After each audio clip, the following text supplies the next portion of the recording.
channel my inner Willem Dafoe, and I say, Mr. Anderson. When you look at the Green Bay Packers as they are currently constructed in this moment, what exactly do you feel best about, and what concerns you the most? Feel best about the quarterback still, because it's the most important position on the field, and I think that guy's really capable. Like a little bit more consistency for sure now in this year, but I still think that's the best thing that's on the old, to borrow from Apollo 13, what do we have on this ship that's good? I believe I would take him as the thing that I would, that would be my tent pole. That's where I'm going to put that in the ground, decide that's my best thing. And the most concerning thing, if I go on the field, is always offensive linemen. I would like to always have more of those. Otherwise, I would say it's Matt LaFleur, because I just need to see if he can do better. So let's delve into your feelings about the old ball coach a little bit, because I don't think you think he sucks.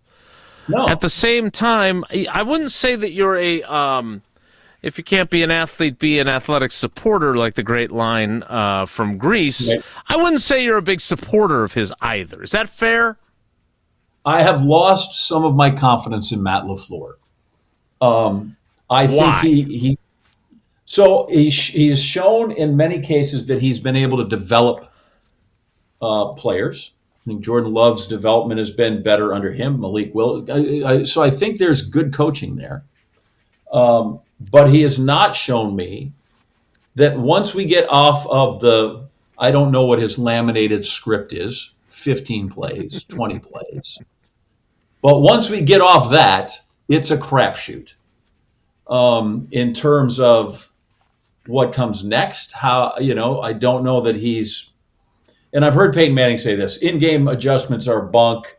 At halftime, all you do is eat orange slices and nobody really makes adjustments. He talks about that being oversold.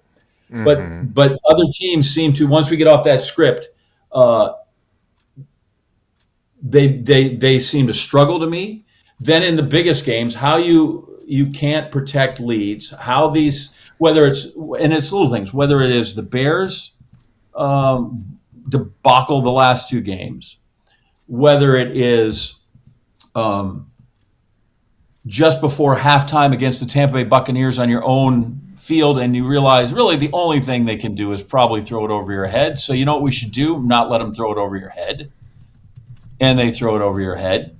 Mm-hmm. That you lose those playoff games at what I think both times you're favored, lose playoff games at homes, big games like that, the playoffs. I just feel like there's something there that is missing. And much like Kyler Murray, I've seen enough of it to know it hasn't gotten better. If anything, it seems to have gotten worse in those situations.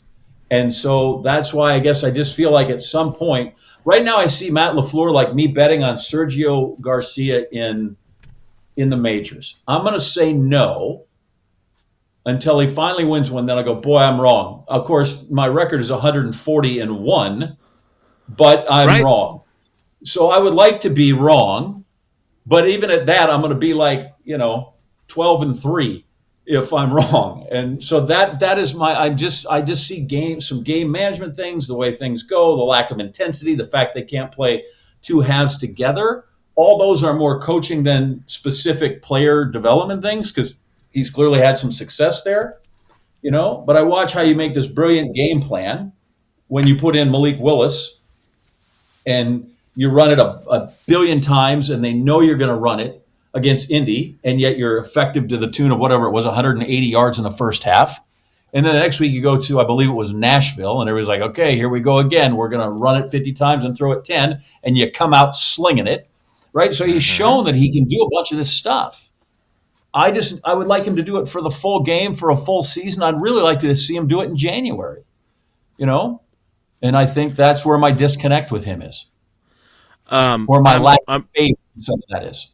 No, and I'm really glad that we did this, because, and I have not looked at the YouTube comments of late, but I would be willing to bet that there are a few folks in there that are saying, hallelujah, praise the Lord baby Jesus, that John Anderson has said some things that I believe, but Wilde and Tausch never say. Because, I don't think I'm an overly guilty apologist for Matt LaFleur, but I certainly could be accused of making excuses for the Bears game. Right? I mean, they give up 25 points in the fourth quarter. A defense that, I am also a Jeff Hafley guy, but I keep pointing to, you did not have Micah Parsons. You never won another game after he got hurt. And then on top of that, you lose Edgerrin Cooper during the third quarter, and after you don't have him on the field in what was his best game of the year. Like Edgerrin Cooper, you know this from doing shows with Homer, that was Homer's guy during his rookie year. And then he had minimal impact. He was just a guy for most of this past season, and he was having an impact against the Bears. And then he departs, and I feel like he was just, that was that one bridge too far for them defensively. But again, even without him, you shouldn't blow a 25-point. You shouldn't give up 25 points in the fourth quarter. I don't have a problem with that criticism. My small rebuttal to that would be that the Packers, every time the Bears scored, the Packers got the ball on offense. They did. With the personnel that scored, with the same group that had a bang-up first half that suddenly looked like they didn't know what end of the ball to throw, with the same guy who allegedly developed the game in the first half. So while, yes, they faced some challenges, they managed to, for the better part of 50 minutes of that game, control everything without Micah Parsons, without everybody, right? So they had it there. And it adds to your point. This is perfect for your point, though, right? Because everything's cooking first half offensively. Their 4 possessions to start the second half are punt, punt, punt, punt. They get 1 first down. 1. And that was when the Bears adjusted and brought more pressure instead of rushing with 4, and the Packers didn't have answers. And they didn't protect their quarterback very well. And Matt LaFleur didn't have answers. So that, I would say, only buttresses your argument about the fact that his adjustment work leaves something to be desired. I think it's a great example.